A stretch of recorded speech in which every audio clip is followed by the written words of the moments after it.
The evolution of the professional wind ensemble is a unique part of the classical music tradition. While symphony orchestras have been able to serve as a cultural pillar to several facets of classical music genres, wind ensembles rarely share the same spotlight. But the ensemble's historical influence holds some unique cultural footholds. Through the later half of the 20th century, the wind ensemble's reputation was expanded by the commissioning and premiering of pieces outside the military and march environments, and at the center of this repertoire transition is Johan de Meij. Johan de Meij studied trombone and conducting at the Conservatory at The Hague. He began composing his most famous and breakthrough composition, The Lord of the Rings Symphony, in 1984 and finished it in 1988. Despite common assumption, de Meij started composing the piece without the influence of the Tolkien books. He wanted to first and foremost create a piece of wind ensemble literature that would be significant, and he did do that. But the influence of the Tolkien books came later. And when he started to piece together the fourth movement, Journey in the Dark, he had vivid imagery of how it would fit within the Tolkien universe. After composing the fourth movement, he would then go back and compose the rest of the five movements sequentially. Keep in mind that this piece was written a full decade earlier than when James Horner would start composing for the Peter Jackson films. In this part, we'll focus on the compositional aspects of the first movement, Gandalf. There are three main themes presented in this first movement: the fanfare,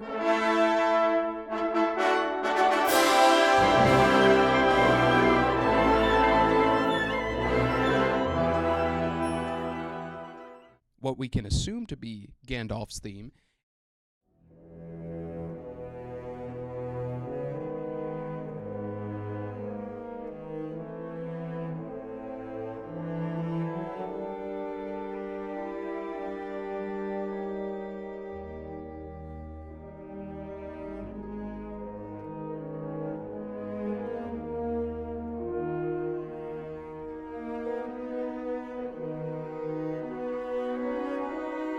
and Shadowfax, or Gandalf Horse's theme.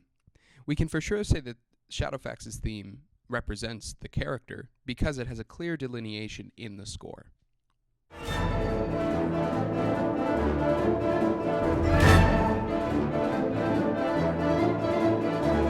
The fanfare serves as bookends for the movement. It features an almost comical 30-second note anacrusis, which snaps the trumpets, horns, and trombones into an E minor fanfare. However, the introduction of the first chord, an A minor, without a third, leaves an ambiguous chord quality and lack of sense of direction in tonality, a common theme in this movement. The rest of the ensemble cascades in to fully actualize the E minor tonicization. After a moment of reprieve, Gandalf's theme is first introduced in the bassoons and euphonium.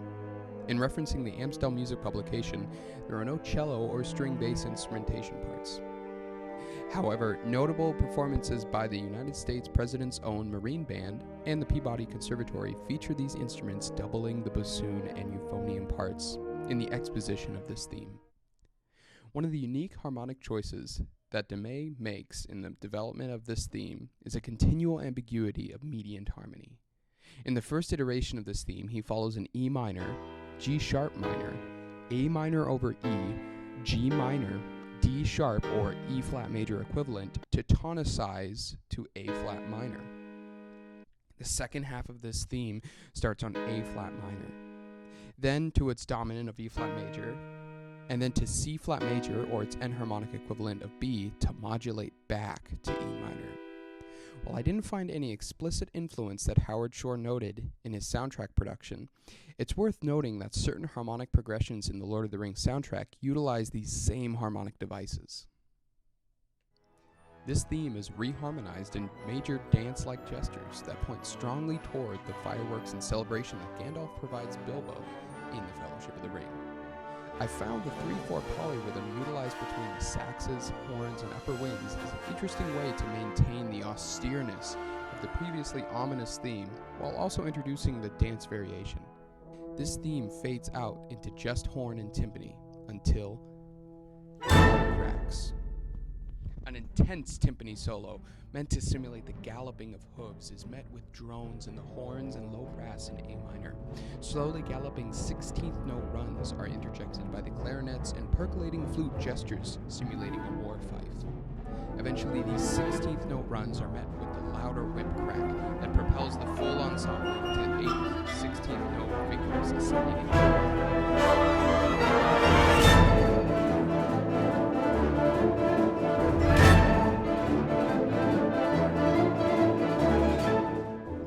But eventually, the galloping is swept out by an abrupt stop in a low brass fanfare like build into a dramatic rallentando that lands in a low brass chorale reduction of Gandalf's original.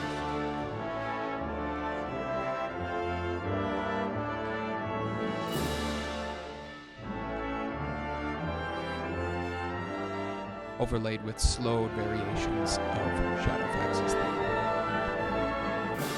Gandalf's theme is repeated in C Dorian before being reduced to an oboe, alto saxophone, and horn soli with ominous minor major 7 chords in the piccolo and flutes. The ominous and unresolved aspect of this section is characteristic in many multi-movement works. It sonically implies the continuation and realization of such mystic themes in later movements. At the completion of this theme, an interjection of the same brass fanfare at the beginning, this time in F major, resolves the piece a semitone above the original key.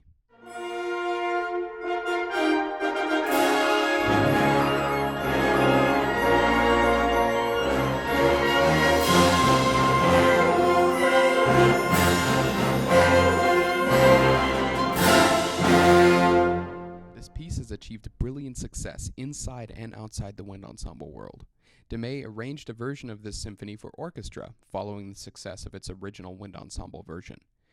This places this piece as one of the few to first be composed for wind ensemble and then arranged for orchestra, rather than the other way around. Thanks for watching this video.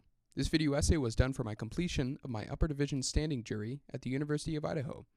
But I would love to make more music composition video essays. If you're interested and would like to see more content, especially for wind ensemble, be sure to like and subscribe, and leave a comment.